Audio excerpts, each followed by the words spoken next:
Humans tend to avoid things they don't like primarily because of emotional discomfort or due to negative associations. It is typical human psychology. When something looks intimidating or if someone gives you answers that we don't like, we will kind of ignore it or pretend like it's never happened. And money is one of those things that most people kind of ignore. If I really were to look at the money, my personal finances, it might be a little intimidating and also it might give an answer that I don't like. For example, you are planning to buy a brand new car, but if you look at your finances, it may say that actually I can't afford that car, I can't afford that dress, or I can't afford that costly watch or shoes. And I don't like that answer personally. So I tend to avoid looking into my finances. I wanna buy that car, I want to look rich, so I am just gonna kind of ignore it. Don't do that. Don't ever do that. If you are doing it right now, that is setting yourself up for a disaster. You know, in the short term, you might enjoy that new dress, that fancy car, the costly shoes, but in the long term, if you are not thinking about your finances, you might have to sell the things that you have bought for your short-term happiness. There is a quote said by Warren Buffett, if you buy things you don't need, soon you will have to sell the things you need. This quote sums up this topic.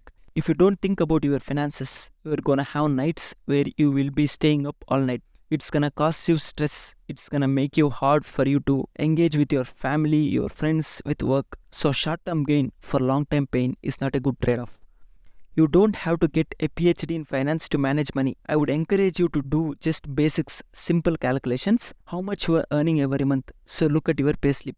How much is coming in every month, and then what are your expenditures? How much you spend on rent, how much you have to spend if you have a car, how much you are spending on insurances, on groceries, how much you are spending on eating outside, how much you are spending on your clothes, vacation, on other things. And then write down on a paper what you think you are spending on these things, and then go into your bank account. You know, you have online banking now. You can look at what you are actually spending on these things, and I think you might get surprised at most of your spendings. I thought I was only spending 500 rupees per month on eating outside food, but I am spending 2000 rupees on a month eating outside food.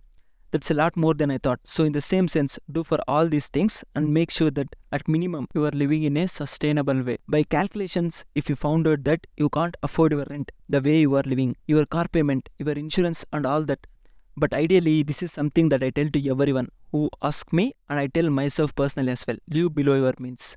I won't tell anyone that you will earn crores in coming days, so that even if you spend now, you can be better off in future, because it won't happen.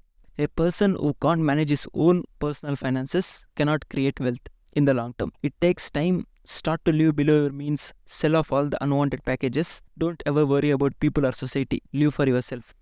So friends, this is the end of today's video. If you found the content helpful, do hit the like button, subscribe to our channel Markets Analyzers, and share the video with your friends. I will come back again with another interesting video. Until then, take care and have a great time.